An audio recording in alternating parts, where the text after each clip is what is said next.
Hello, good evening and welcome to Prime Business. I am Pius Kojobaka. The Chamber of Petroleum Consumers Ghana COPEC has warned consumers not to expect a reduction in fuel prices at the pump starting Monday, June 16, due to rising global crude oil prices driven by escalating geopolitical tensions. According to COPEC, the ongoing conflict between the U.S. and Israel, as well as broader Middle East instability, has led to significant fluctuations in oil prices. Speaking to Joy Business, Executive Secretary of COPEC, Duncan Amoah, says the consumers should prepare for potentially high fuel costs. What we know as of now, we've not seen crude even do $3, $5 within a window. You've done over $10, $12 within the past 3-4 days.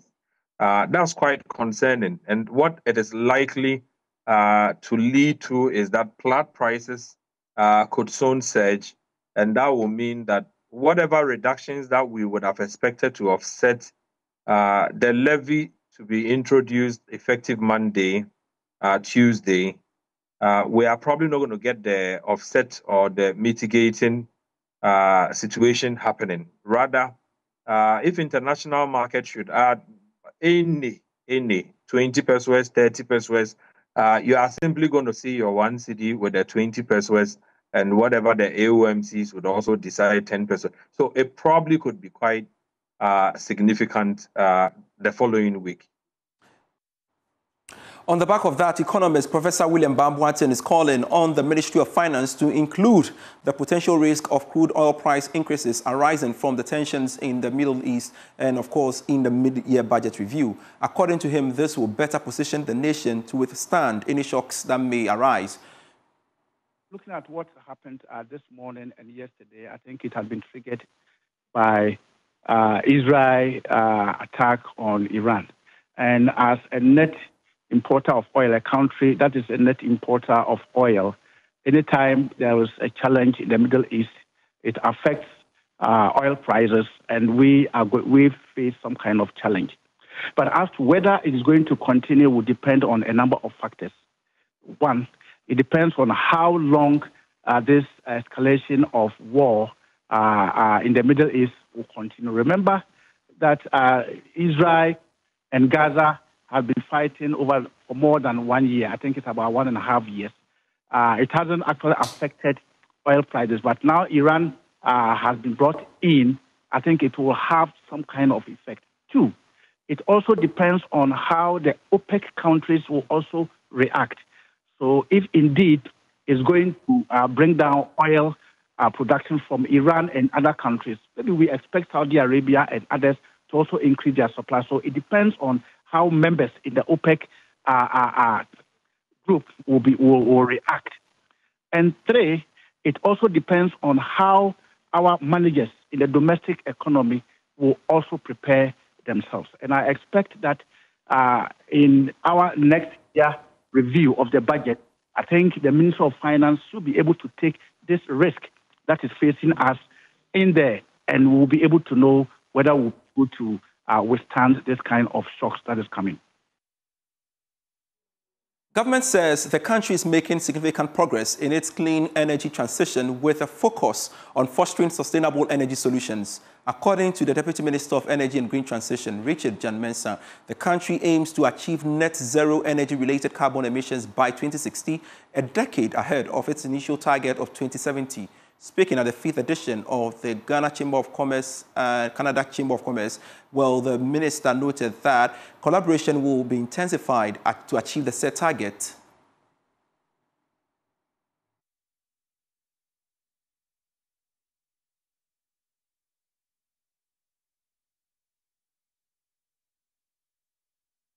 Energy cooperation, particularly in the following area: in low carbon fuel developments, technology transfer and innovation, capacity building and policy dialogue, and green financing and projects development.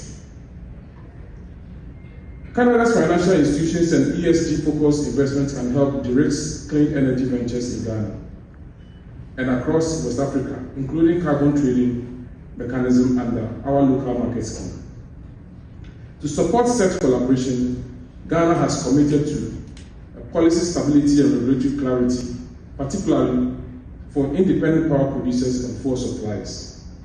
We have institutional strengthening to support measurement, reporting, and verification of carbon reduction. We also streamline permits and licensing for energy sector investments. Ghana is developing and operationalizing the robust public-private partnership model and risk mitigation instruments. Finally, there's participation in regional energy market through the ECOWAS framework, providing access to broader West African clean energy economy. Ladies and gentlemen, the opportunities are clear. And what we need now is decisive action. And I want us to look at this point that this meeting and this discussion should not be the usual meetings and the discussions that we have. It should actually be a launchpad for concrete collaboration. Canadian firms seeking growth in emerging markets should look to Ghana and not just a destination. Now, Ghana's Petroleum Hub Development Corporation and the Petroleum Commission have engaged investors to explore opportunities in the country's petroleum upstream sector. This move aims to advance Ghana's clean energy agenda while developing its petroleum industry. Here's more from the 5th edition of the Canada-Ghana Chamber of Commerce CEOs Connect held in Canada.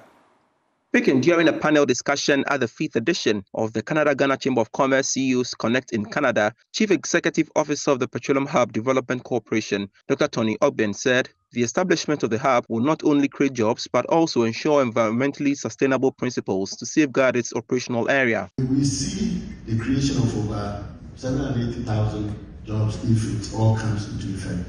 We call it a game changer of our time in Ghana if it comes to effect. So, and the planning of it has been guided by ESG, I must say. There's been environmental impact assessment, strategic environmental impact assessment, and we will be continuously doing the looking at that. You know, even though the land appears to be big, I mentioned 20,000 acres, about one third or so of it is a waterlogged area, Ramsar area, floodable area that has to be protected. In fact, it's an environmentally sensitive area that needs to be protected. So our acquisition of that site is to also ensure that the hub itself can protect or can help protect that site. On her part, Chief Executive Officer of the Petroleum Commission, Victoria Emefa Hardcastle, told investors the Voltairean Basin is ripe for investment. We want to pursue our Voltairean Basin, which is onshore, which is where you have all the experience and you've done it and done it so well. We had a really interesting meeting running to 2.5 hours with the Alberta Energy Regulator. And so we want to have that discussion, how you can support us with regulating our onshore.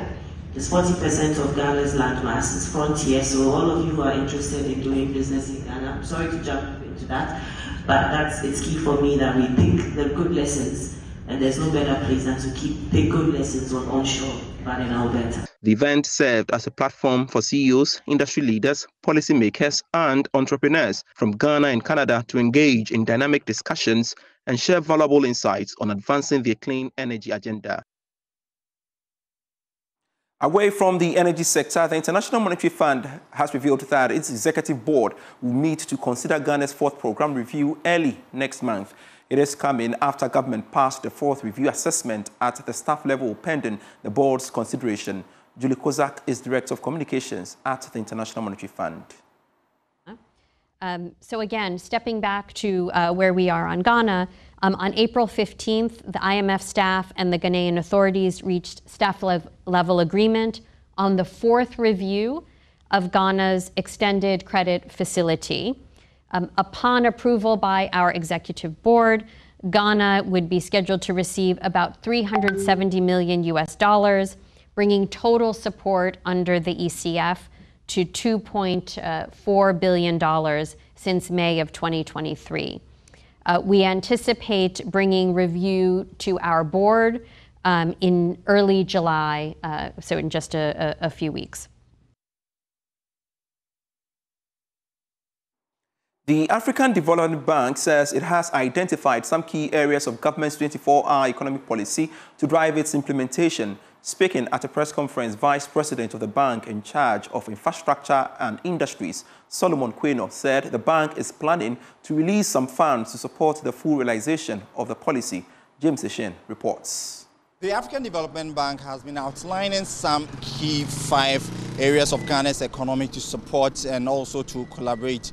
I'm engaging the media. Vice President Samuel Queno has been describing Ghana's 24-hour economy as very innovative, and hence the bank intends to support Ghana's quest to ensure that this 24-hour economy cut across various sectors within the space. The second is supporting a visionary 24-hour economy initiative. The 24-hour economy initiative looks promising and has tremendous potential to transform Ghana's economy. This is a highly visionary concept that has captured our attention and also our enthusiasm. We conducted a series of intensive working sessions with Mr. Guzi Tano, the 24-Hour Economy Secretariat, the Ghana Infrastructure Investment Fund, and several other partners, and have identified concrete areas where the bank can provide meaningful support to drive implementation. The bank has also been promising to release some funds to support Ghana's economy. I mean, the Vice President, Solomon Queno, said this will be happening anytime soon after identifying some of these projects within the space. The third area is advancing transport infrastructure development. Transport infrastructure development represents one of our core areas of strength as the African Development Bank, as we have demonstrated through numerous successful projects across the continent. During this mission, we engaged with the Ministry of Roads and Highways, also the Ghana Ports and Harbour Authority, and the PPP unit at the Ministry of Finance. And we do believe that we are aligned with the priority projects outlined in the Big Push Infrastructure Initiative, and we will be exploring these. Right, the African Development Bank says it is here to forge some key partnership with Ghana, and also to ensure that these partnerships, come with some tangible result. For Joy Business, James Eshen. And to some other stories, the Support Services Division of the Ghana Revenue Authority has emphasized its commitment to enhancing revenue mobilization by retooling and supporting the other 2 divisions of the authority.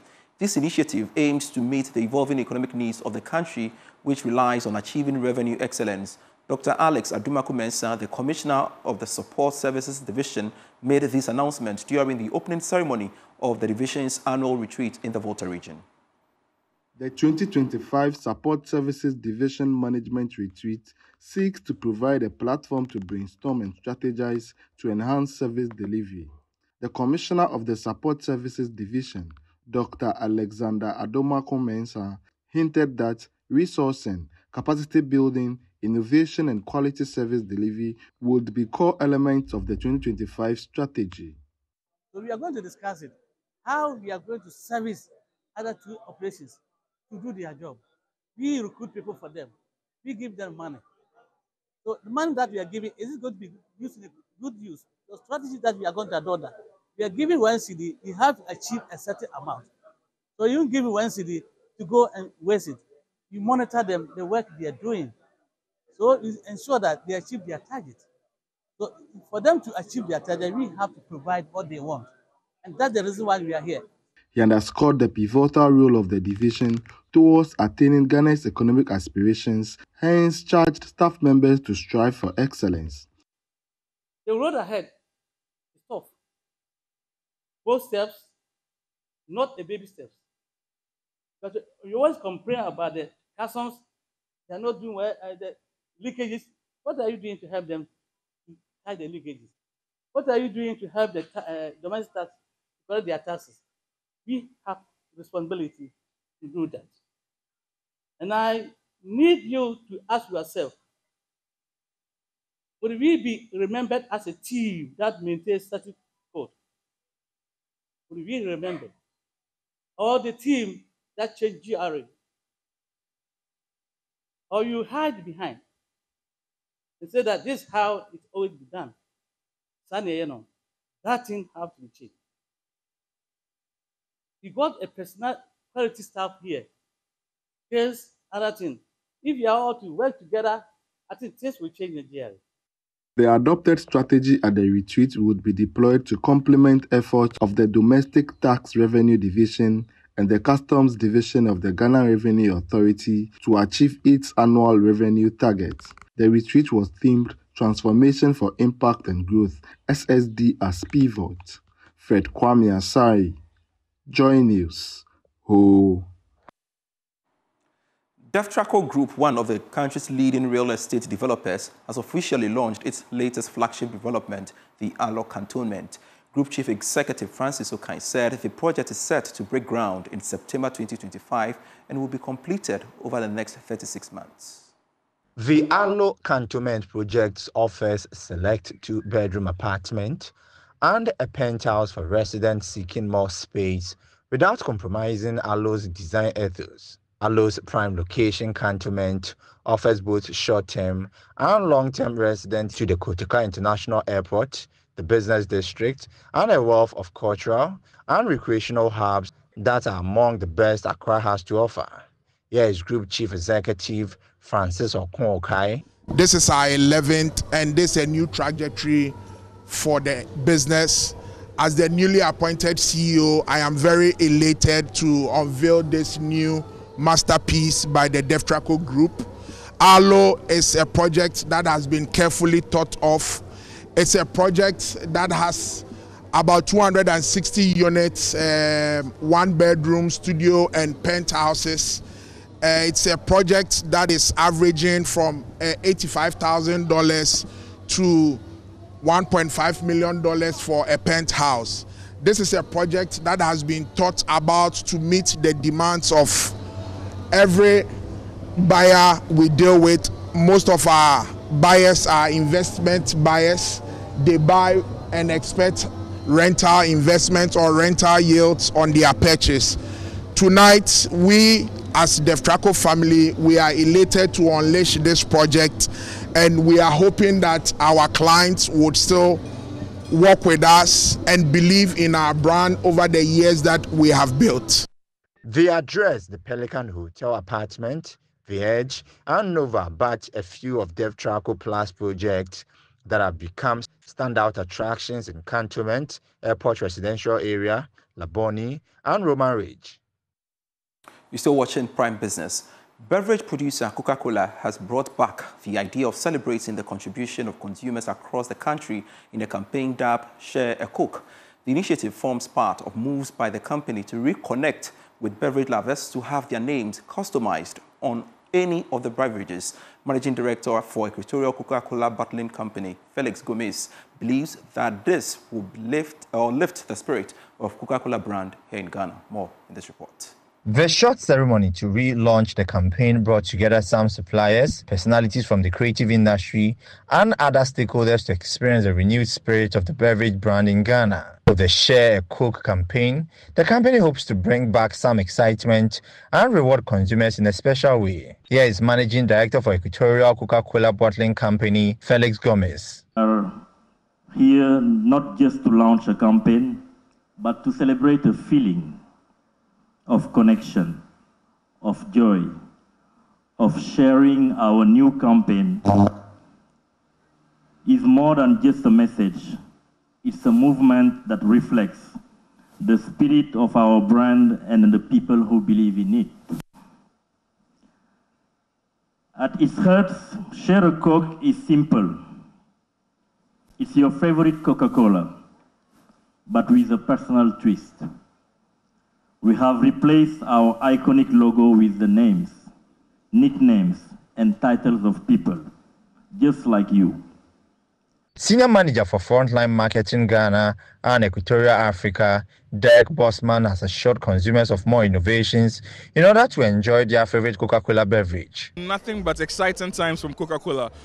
We are a brand that celebrates openness and celebrating happiness at each and every stage of life. So whether you're getting married, whether you're meeting your friend, whether you're going to the beach, Coca-Cola is that one product that fits in everywhere. So what can customers expect? They can expect nothing but the best from us as a brand and as one of the biggest companies in the world. We are here for the consumers. We are listening to them. We are here to make sure that they have a good time and enjoy drinking Coca-Cola at each and every stage in their lives.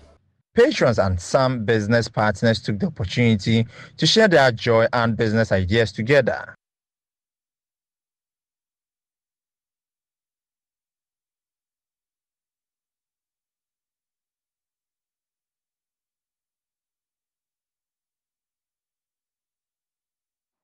And that's our package by way of Prime Business. I am Pius Kojo Baka. We have more stories for you when you log on to myjoyonline.com/business. There you go.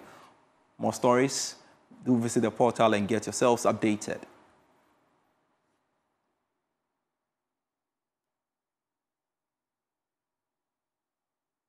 Thanks so much for your company. See you.